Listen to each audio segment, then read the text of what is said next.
আপনাকে। আপনি যেমনটা বলছিলেন যে আজ সন্ধ্যায় গাজীপুর চান্দনা চৌরাস্তায় জাতীয় নাগরিক পার্টি এনসিপির কেন্দ্রীয় নেতা জনাব হাসনাত আবদুল্লাহ সাহেব উনি এখানে যখন গাড়ি নিয়ে আসে, ওনার ড্রাইভারের ভাষ্য মতে যে পিছন থেকে মোটরসাইকেল যোগে একজন দুর্বৃত্ত এসে ওনার গাড়িতে হামলা করে। এই সময় ওনার গাড়ির গ্লাসের কাচ ভেঙে যায়। আমরা এই খবর পাওয়ার পর আমরা ঘটনাস্থলে আমাদের ঊর্ধ্বতন স্যাররা ওখানে উপস্থিত হন, আমাদের সকল স্যাররা ওখানে উপস্থিত হলে আমরা উপস্থিত হয়ে ওনার সাথে আমরা কথা বলি। উনি আপাতত সুস্থ রয়েছেন এই মর্মে আমরা জানতে পেরেছি এবং উনিও আমাদেরকে জানিয়েছেন, ওনার সাথে কথা হয়েছে, উনি আপাতত সুস্থ রয়েছেন। তো পরবর্তীতে উনি ঢাকায় চলে যান।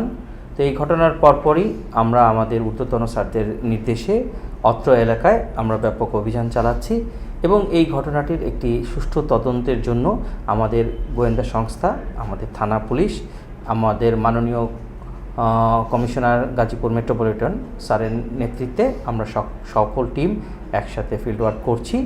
আমরা দেখছি যে এই ঘটনার পেছনে আসলে কারা রয়েছে। দুর্বৃত্ত যেই হোক তাদেরকে আমরা খুঁজে আইনের আওতায় আনব। যে আমরা শুনছিলাম যে দুজনকে আটক করা হয়েছে সন্দেহভাজন, এই ব্যাপারে কিছু বলবেন কি?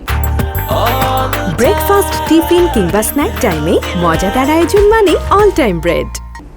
জি, আমরা আসলে ওই ঘটনার পর থেকেই আমাদের ঊর্ধ্বতন কর্তৃপক্ষ স্যারদের নির্দেশে আমরা অভিযানে নেমেছি। আমরা গোয়েন্দা তথ্য কালেকশন করছি এবং এরই মধ্যে আমরা দুজনকে গ্রেপ্তার করতে সক্ষম হয়েছি।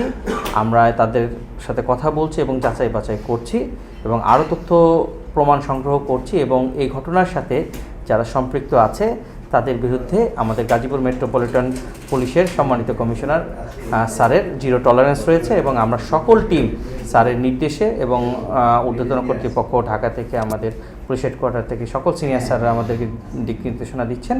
আমরা সবাই একসাথে কাজ করছি। এই ঘটনার সাথে যারা জড়িত তাদেরকে খুঁজে বের করার জন্য আমরা অলরাউন্ড মাঠে আছি। আর শেষ একটা প্রশ্ন করব, সেটা হলো যে এই ঘটনায় এখন পর্যন্ত কোনো মামলা হয়েছে কিনা? এই ঘটনায় আমরা বাদীপক্ষ ওনাদের সাথে আমরা কথা বলেছি, তারা মামলা করতে আসলে আমরা মামলা রুজু করে ফেলব। তার মানে এখনো কেউ আসেনি? তারা হতে পারে আসলে ঢাকায় যে তাদের তো একটা দলগত সিদ্ধান্ত রয়েছে এবং উনি যেহেতু একটু আহত আছেন সেই বিষয়টাও দেখতে হচ্ছে।